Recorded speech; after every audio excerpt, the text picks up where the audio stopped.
Paul Suisse, Teoria do Desenvolvimento Capitalista, Princípios de Economia Política Marxista. Quarta parte, Imperialismo. Capítulo 19, Perspectivas. Ao tentar esboçar o provável curso futuro do capitalismo, temos primeiro de voltar a uma pergunta formulada ao término da parte 3. Ali assinalamos que, no concernente à lógica do processo de reprodução, seria possível ao Estado, por uma política de impostos e gastos adequada, regular as taxas de consumo e acumulação de forma a neutralizar a tendência ao subconsumo. Indicará esse fato um possível futuro para a reforma liberal capitalista? 1. Perspectivas da reforma liberal capitalista. Não será necessária a nossa finalidade examinar detalhadamente as várias propostas de reforma liberal capitalista apresentadas nos últimos anos. As que merecem ser levadas a sério são, mais ou menos, oriundas dos escritos de John Maynard Keynes, e seu conceito básico é, em todas, o controle social do consumo e investimento. Nota: a obra teórica fundamental é The General Theory of Employment, Interest and Money, de 1935, de Keynes. A literatura baseada em Keynes atingiu proporções enormes. Uma boa exposição popular que analisa as relações com a política pública se encontra em Joe Strachey, A Program for Progress, de 1940. O principal expoente norte-americano dessa escola de pensamento é Alvin H. Haysen, Full Recovery or Stagnation, de 1938, e Fiscal Policy and Business Cycles, de 1941. Fim da nota. De modo geral, sua consistência lógica não pode ser discutida, seja em seu próprio terreno ou pela análise marxista do processo de reprodução. A crítica das teorias keynesianas de reforma liberal capitalista se baseia, portanto, não em sua lógica econômica, mas em sua suposição falaz, habitualmente implícita, sobre as relações, ou talvez fosse melhor dizer falta de relações entre a economia e a ação política. Os keynesianos isolam o sistema econômico de seu contexto social, tratando como se fosse uma máquina a ser enviada à oficina para ser consertada por um engenheiro, o Estado. Seguindo a análise feita nessa parte, será possível examinar satisfatoriamente essa questão, em tempo relativamente breve. A pressuposição da reforma liberal é a de que o Estado, na sociedade capitalista, é, pelo menos potencialmente, órgão da sociedade como um todo e pode funcionar no interesse dela como um todo. Historicamente, como já vimos na análise feita no capítulo 13, o Estado, na sociedade capitalista, tem sido sempre o primeiro e mais destacado defensor das relações de propriedade capitalista. Nessa qualidade, tem sido, inequivocamente, o instrumento do domínio da classe capitalista. Seu pessoal, burocrático, executivo e legislativo, tem sido recrutado da camada da população que aceita os valores e objetivos do capitalismo sem discutir e como coisa natural. Isso ainda, historicamente, o controle da acumulação capitalista não foi, nem por um momento, considerado como assunto da alçada estatal. A legislação econômica teve antes a finalidade de amenizar os antagonismos de classe, de forma que a acumulação, objetivo normal do comportamento capitalista, possa avançar suave e ininterruptamente. Tudo isso, podemos dizer, pressupõe oportunidades relativamente limitadas para a expansão do capital. Quando essa condição desaparece, não é possível que as normas da política estatal se modificassem? Se pudéssemos supor que os objetivos do capital se tornariam outros que não a sua expansão, então certamente seria impossível negar a possibilidade de uma alteração na política estatal. Ainda mais, seríamos obrigados a esperá-la, mesmo sem qualquer modificação no equilíbrio do poder político. Na verdade, porém, não há razão para supor tal transformação no caráter do capital. Portanto, nosso problema pode ser reduzido à seguinte forma mais específica. Será possível ao Estado, dentro da sociedade capitalista, agir contra os interesses e objetivos do capital, desde que tal ação seja do interesse da sociedade como um todo? Examinemos a pergunta mais de perto. Devemos acentuar, primeiramente, que se trata, no caso, não de concessões destinadas a remover obstáculos à acumulação, mas de uma política consciente de restrição da acumulação e elevação do consumo, com o objetivo de beneficiar a sociedade de produtores. É evidente que os capitalistas não iriam adotar espontaneamente esse programa, pelo menos enquanto outra saída exista. E há sempre outra saída no caminho da expansão externa.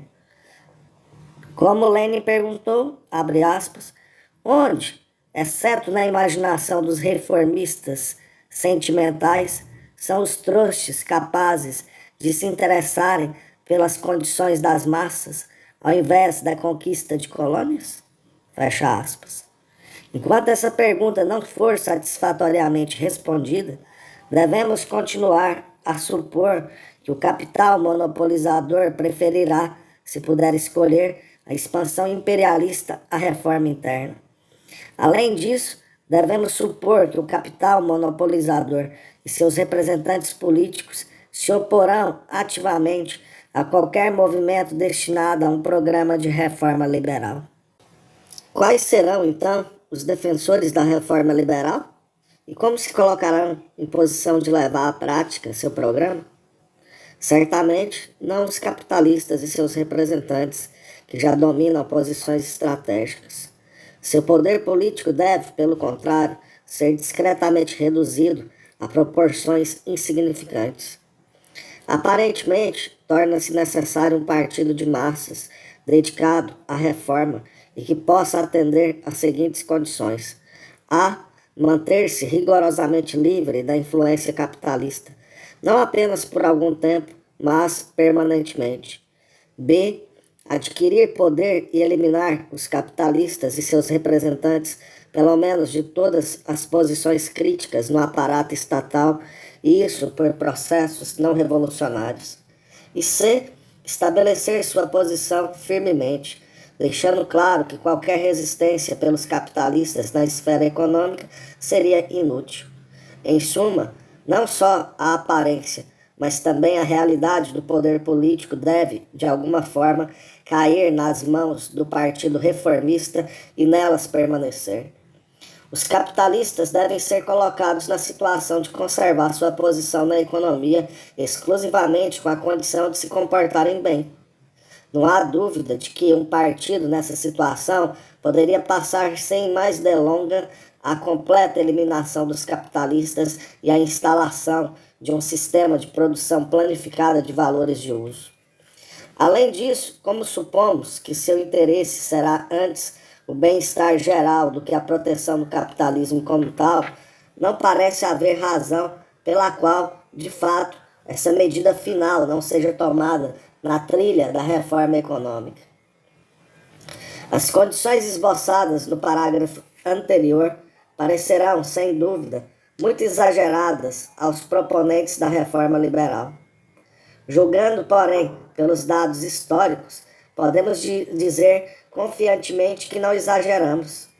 As duas primeiras, liberdade de influência capitalista e eliminação dos capitalistas de todas as posições chaves no aparato estatal, são essenciais para evitar a participação no poder estatal, e ela deve, sem dúvida, ser evitada para um programa a longo prazo de reforma seja formulado e posto em prática. A terceira redução dos capitalistas a uma posição em que conservem o poder econômico apenas aparentemente é igualmente necessária para evitar o atrito e um choque final entre o poder econômico dos capitalistas e o poder político do Partido Reformista. Quem tenha estudado cuidadosamente a história dos movimentos de reforma nos países capitalistas, a partir do cartismo inglês, de há um século até os governos social-democrata e trabalhista, as frentes populares e os New Deals de nossa época, teria dificuldade em afirmar que as condições do êxito a longo prazo sejam menos rigorosas do que essas. Aceitando-se isso, segue-se a conclusão surpreendente, a de que a eliminação das contradições do capitalismo pela estrada da reforma liberal, do ponto de vista político, é tarefa igual à realização gradual do socialismo. De fato, temos razão em afirmar que os dois movimentos, o reformismo liberal e o socialismo gradual, têm praticamente o mesmo conteúdo político.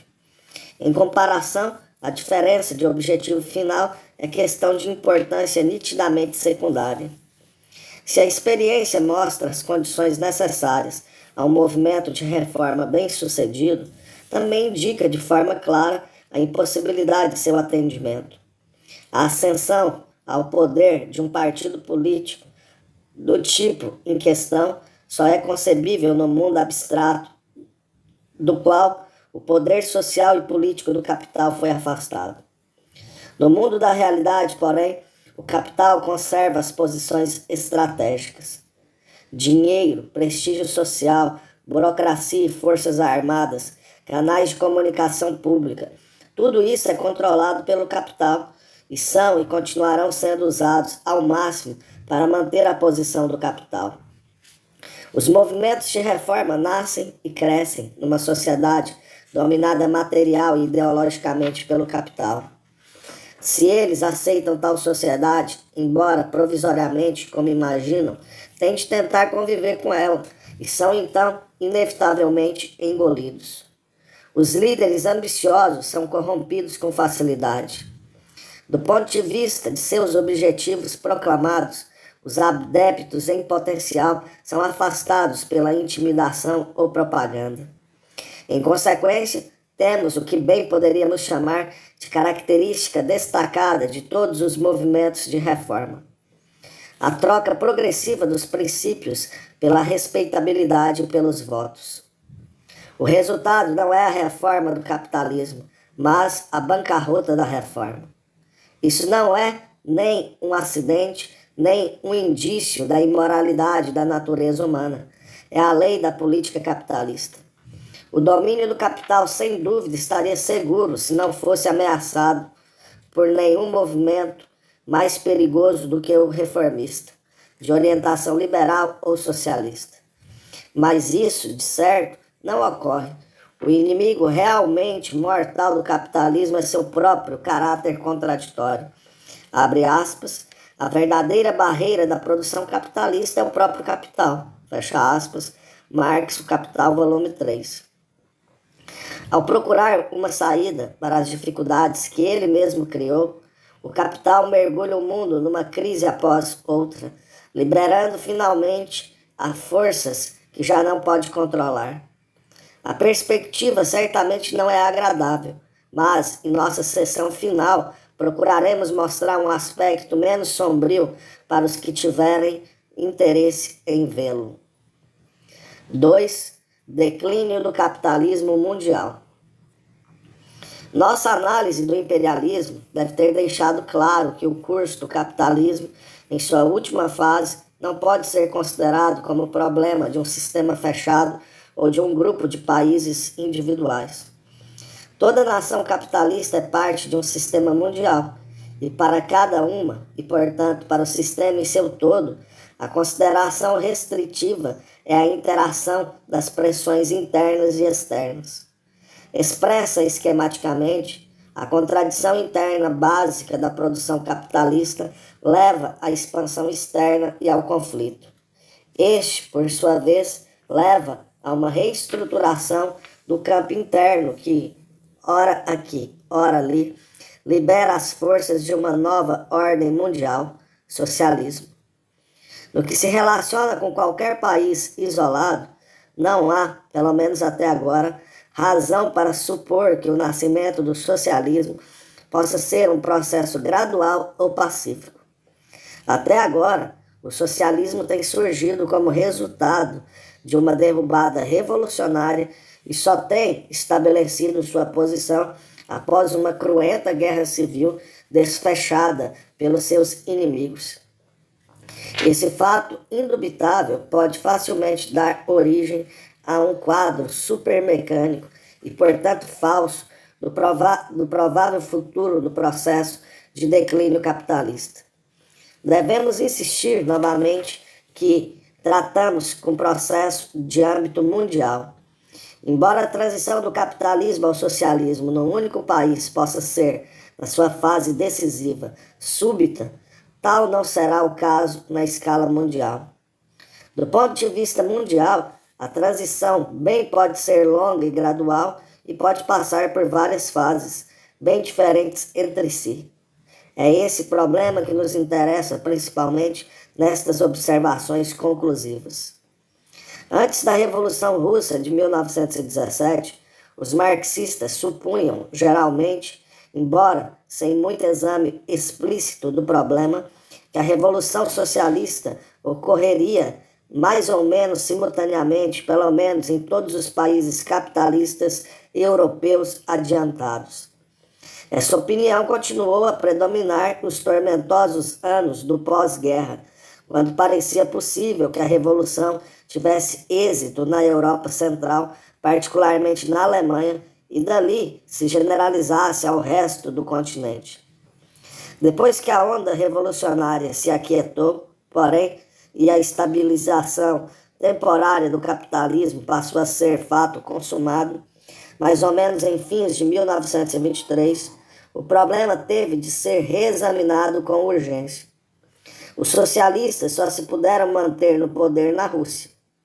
O problema era saber se podiam passar à construção de uma verdadeira sociedade socialista ali, ou se deviam esperar que o socialismo triunfasse no resto da Europa, mantendo as posições conquistadas e ajudando, da melhor forma possível, seus camaradas no exterior.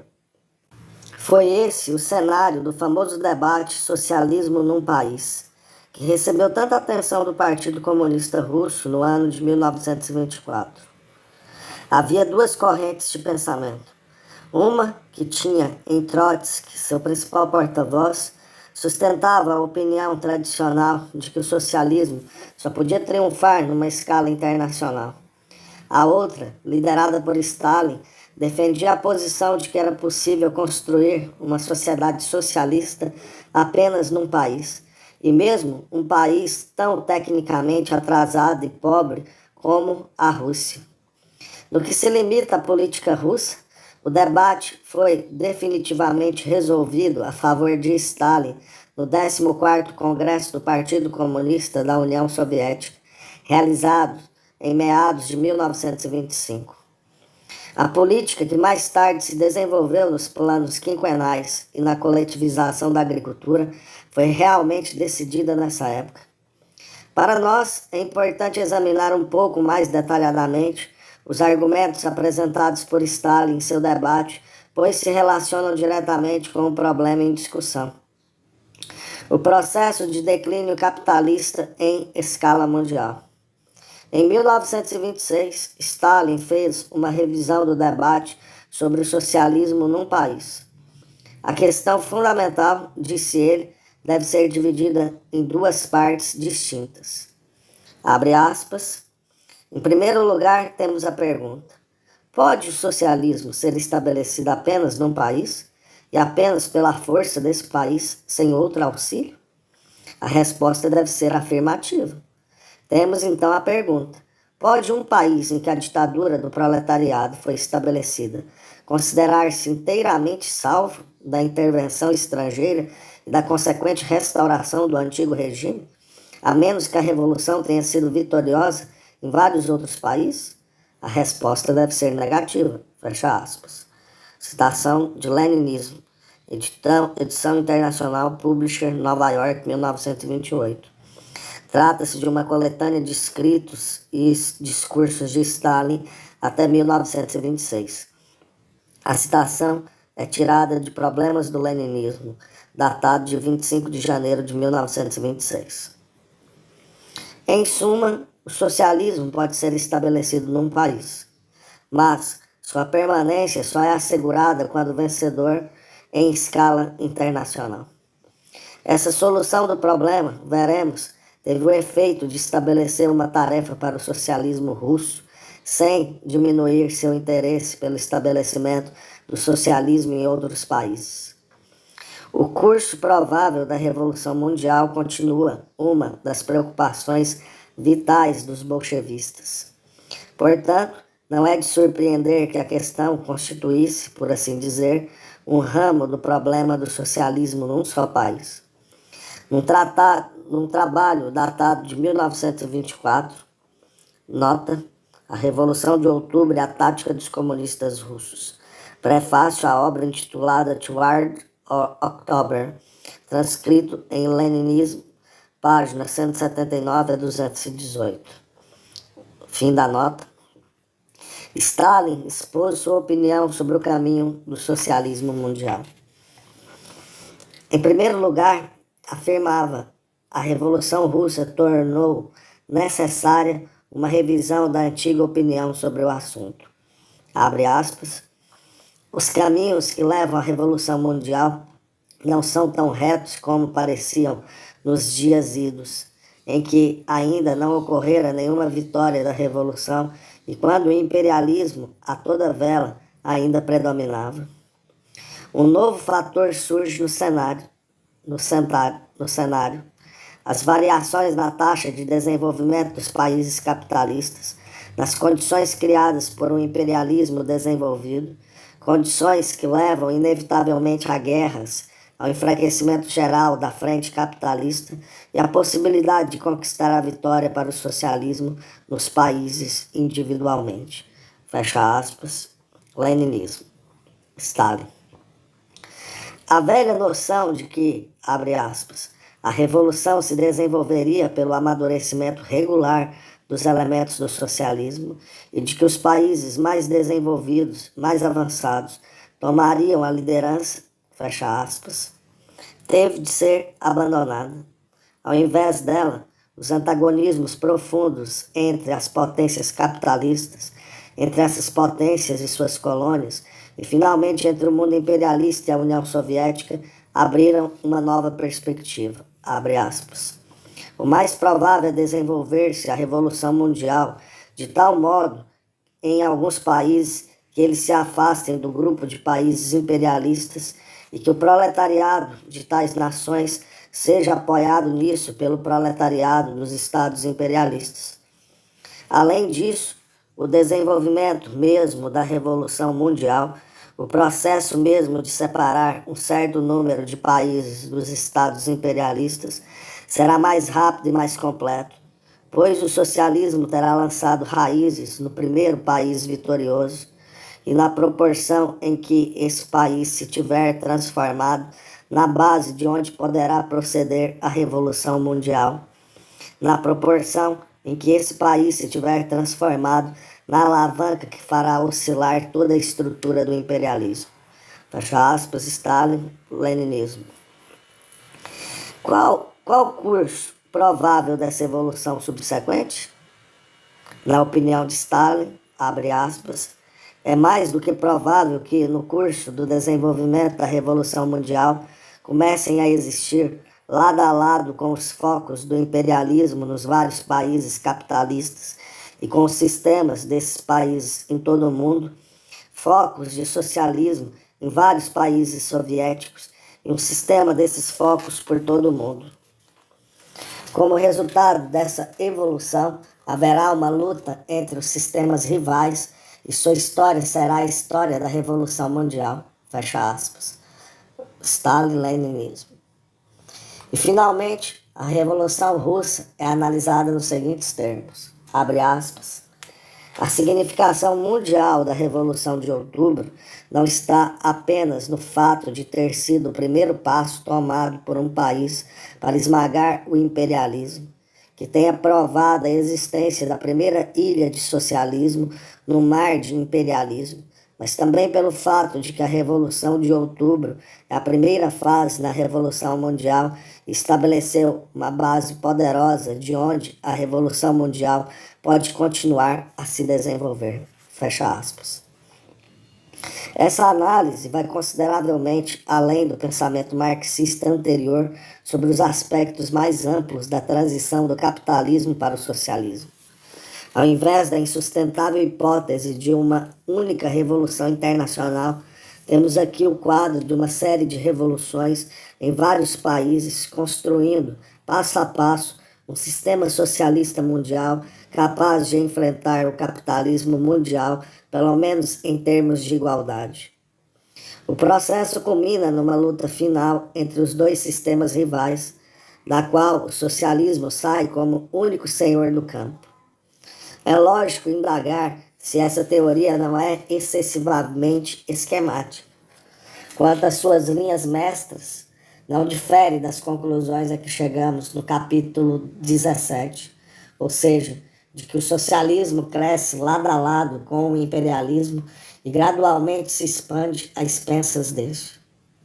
Mas significa isso necessariamente um conflito aberto e decisivo, no final, entre os dois sistemas? Tal possibilidade não pode ser negada, mas há razões para acreditar que está longe de ser inevitável. Examinemos o possível curso dos acontecimentos. É necessário acentuar primeiro que jamais teria sido possível à União Soviética sobreviver e tornar-se o núcleo do sistema socialista mundial se não fossem os antagonismos do imperialismo.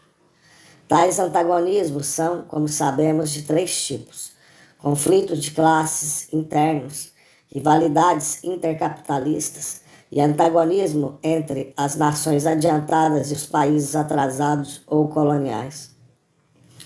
Todos tiveram um papel importante, possibilitando à União Soviética manter sua independência e construir seu poderio. Sem entrarmos em detalhes, podemos notar as seguintes circunstâncias bem conhecidas, em defesa de nossa afirmação. A oposição da classe operária europeia foi talvez de importância decisiva em impedir a intervenção externa no período imediato do pós-guerra. A resistência da China à penetração japonesa foi, durante mais de 10 anos, um fator importante para impedir o Japão de atacar a Sibéria soviética. Finalmente, e o que é mais importante na situação presente, a rivalidade anglo-germânica e, em menor proporção, franco-germânica tornou possível à União Soviética evitar um assalto unido das potências capitalistas do Ocidente.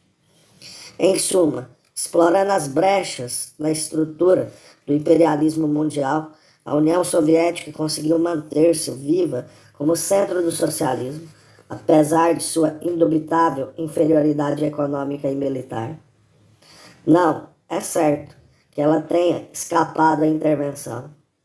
Mas, quando essa intervenção veio, não foi uma empresa conjunta de um mundo capitalista unido para exterminar o socialismo, mas o jogo desesperado de uma potência imperialista que considerava indispensável ao seu êxito eliminar a ameaça potencial da União Soviética de sua retaguarda. Isso significa que mesmo no período em que o socialismo foi relativamente fraco, simples, abre aspas, ilha no oceano do imperialismo, fecha aspas, as potências capitalistas não puderam unir-se o bastante para esmagá-lo.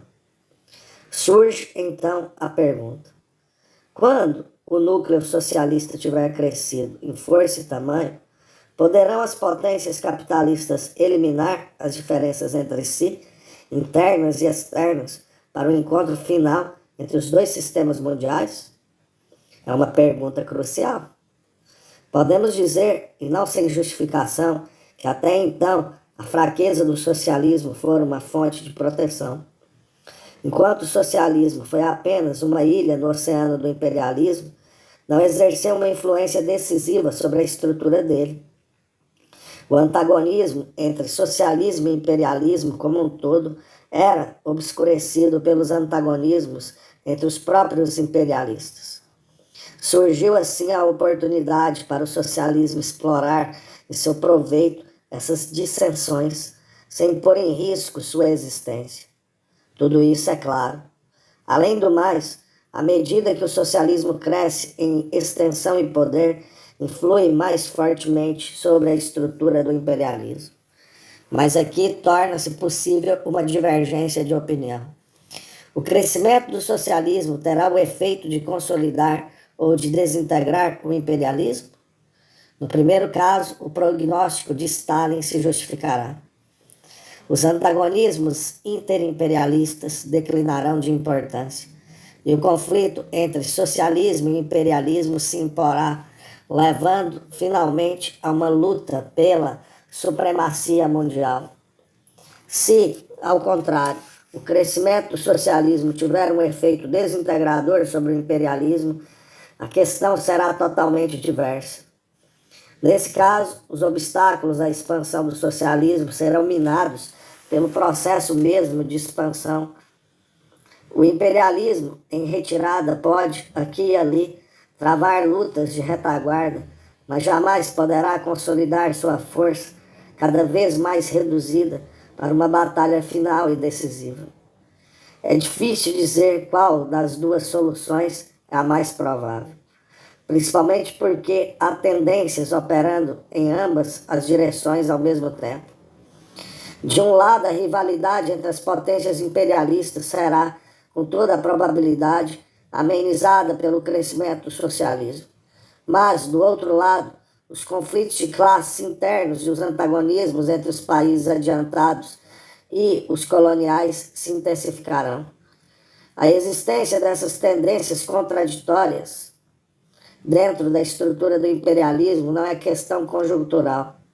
Foi perfeitamente discernida antes da Segunda Guerra Mundial.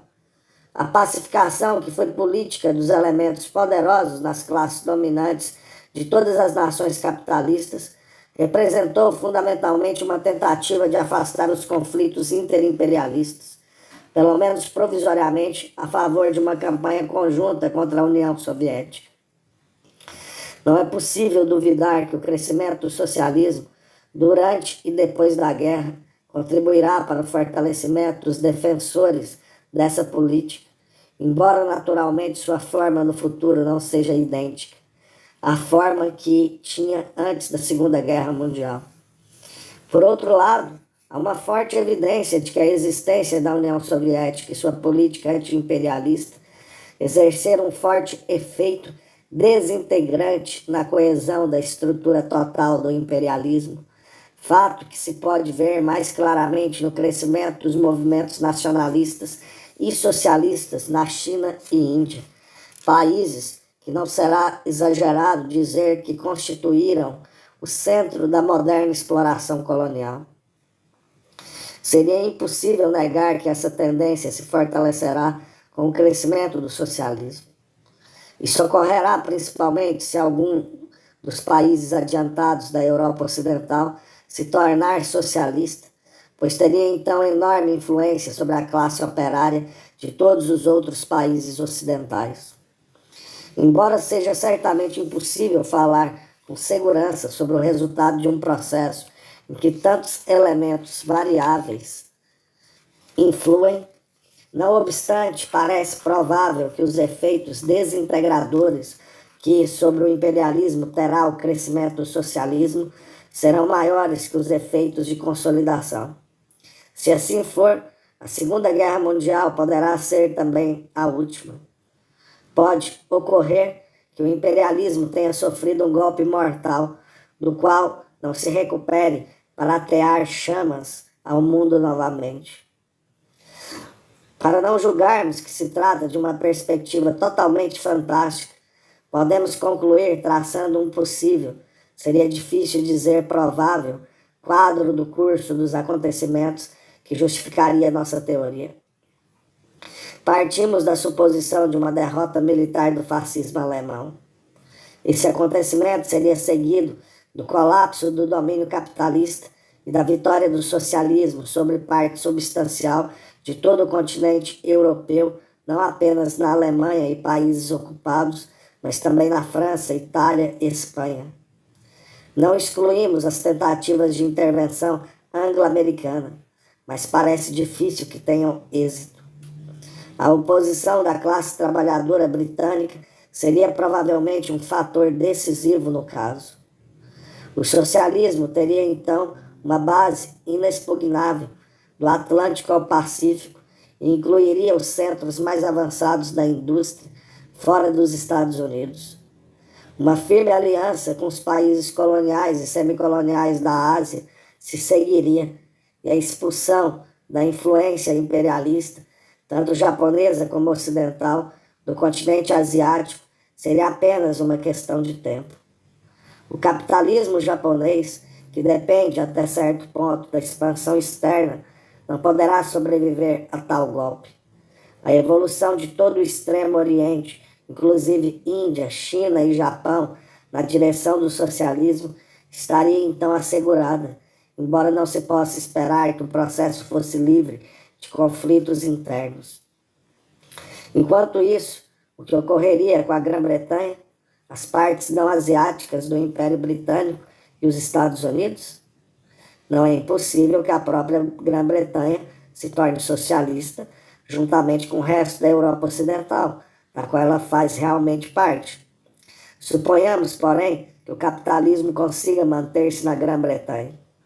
Mesmo assim, os efeitos da guerra e a perda de uma grande parte do império enfraqueceriam de tal modo a posição britânica que ela já não seria capaz de um curso independente nas questões mundiais. A Grã-Bretanha, os domínios e quaisquer áreas coloniais cairiam necessariamente sob a proteção, se não o domínio dos Estados Unidos. Parece claro que uma vitória do socialismo nos Estados Unidos, como resultado imediato da guerra, está inteiramente fora de cogitação. O capitalismo é ali muito forte ainda, e as forças do socialismo de reduzida importância. Os Estados Unidos se tornariam, assim, o centro de um sistema imperialista de dimensões muito reduzidas, que, segundo nossas suposições, incluiria a Grã-Bretanha, os domínios e provavelmente a América Latina e partes da África. Surge agora a questão de saber se o sistema socialista mundial, baseado na Europa e na Rússia, e o sistema imperialista mundial, baseado na América do Norte, teriam de chocar-se inevitavelmente na luta pela supremacia. Que o choque é possível, não há como negar. Que seja inevitável, porém, não se pode afirmar. Há ainda uma possibilidade que, relativamente, podemos considerar como uma probabilidade. Devemos lembrar que o socialismo se baseia numa economia não antagônica e não exploradora. Segue-se que o sistema socialista estaria em condições de dedicar imediatamente suas energias à elevação dos padrões de vida dentro de suas fronteiras, através da produção planificada de valores de uso. Mesmo nessas condições, e com a ajuda das técnicas mais avançadas, o poço profundo das necessidades insatisfeitas que existirá no final da guerra nos países europeus e asiáticos demandaria muitos anos para ser enchido. Durante esse período, o sistema socialista não teria estímulos para voltar sua atenção em nenhuma outra direção, qualquer que fosse a situação numa fase posterior de evolução. Consequentemente, podemos supor com segurança que a iniciativa de uma nova guerra teria de partir do lado imperialista. Certamente, porém, antes disso, ocorreria um período de recuperação e reorganização, e seria mesmo de duvidar que o setor imperialista pudesse recobrar-se totalmente dos danos da guerra, da perda das áreas coloniais e dos investimentos estrangeiros. As contradições da produção capitalista se fariam sentir novamente numa economia de paz. Em suma, o processo de estabilização seria, na melhor das hipóteses, longo e difícil. Nesse meio tempo, qual seria o efeito na estrutura social do imperialismo, da vitória do socialismo numa parte tão grande do mundo e da elevação constante dos padrões de vida nas áreas atingidas? Não é evidente que as classes trabalhadoras das áreas industriais adiantadas e as massas nos países atrasados, ainda presos ao sistema imperialista, se sentiriam poderosamente atraídas para o novo sistema socialista? Não seria cada vez mais difícil para a oligarquia dominante, e com o tempo mesmo impossível, organizar uma cruzada contra o novo e muito maior sistema socialista? A resposta é evidente. Devemos concluir que, devido às diferenças nas suas economias, o setor socialista do mundo se estabilizaria rapidamente e melhoraria os padrões de vida, ao passo que o setor imperialista lutaria com as dificuldades que já conhecemos bem. Não obstante, concordamos que isso não resolveria finalmente o problema, pois é inconcebível que os dois sistemas continuem existindo lado a lado indefinidamente. Não parece improvável que a atração gravitacional, por assim dizer, do sistema socialista, mais forte e mais estável, exercesse um efeito progressivamente desintegrador sobre a estrutura do sistema imperialista, paralisando inicialmente sua capacidade de agressão e, em seguida, arrancando, pedaço a pedaço, o cimento que o mantém unido numa estrutura social coesa. Nessas circunstâncias, paradoxalmente, uma transição pacífica para o socialismo se tornaria, pela primeira vez, uma possibilidade autêntica. Se as formas democráticas nos países anglo-americanos sobreviverem, o que não parece impossível, a uma transformação tão completa como a que descrevemos, seria então possível dar-lhes um conteúdo socialista. Uma vez que o socialismo tivesse a oportunidade de demonstrar sua superioridade em grande escala e em condições razoavelmente favoráveis, o efeito não só sobre a classe trabalhadora, mas também sobre a grande maioria da classe média, ainda vivendo em condições capitalistas, pode ser considerado como sem precedente. Os partidários do socialismo se multiplicarão aos milhões. A pequena oligarquia cuja existência social depende da velha ordem será enfraquecida, privada de seu apoio internacional e finalmente se tornará impotente. No estágio final da Revolução Mundial, a democracia poderá finalmente cumprir as promessas que até agora não pôde honrar em meio às frustrações de um sistema econômico contraditório. A análise acima foi feita em oposição à teoria de Stalin, de um choque final entre os dois sistemas, socialista e imperialista, rivais. Isso não quer dizer que as duas opiniões sejam mutuamente contraditórias. Constituem simplesmente indicações de cursos possíveis dos acontecimentos. É interessante notar que o próprio Stalin reconhecia a possibilidade de uma evolução como a que descrevemos. Em Foundations of Leninism, Bases do Leninismo, ele explica por que a transição para o socialismo não deve ser pacífica e acrescenta o seguinte, abre aspas, sem dúvida no futuro distante, se o proletariado triunfar nos principais países que hoje são capitalistas, e se o atual cerco capitalista for substituído pelo cerco socialista, será possível ocorrer em certos países capitalistas uma transição pacífica, pois então os capitalistas, à vista da situação internacional desfavorável, julgarão aconselhável, de iniciativa própria, fazer concessões amplas ao proletariado. Mas isso é ver muito longe no futuro e contemplar possibilidades extremamente hipotéticas. Quanto ao futuro próximo, não há base para tais esperanças. Fecha aspas. Tal ceticismo se justifica perfeitamente em 1924, bem como hoje. Mas supondo a derrota militar do fascismo, o futuro relativamente próximo trará uma acentuada modificação nas perspectivas. As possibilidades extremamente hipotéticas de ontem podem ser a realidade de amanhã.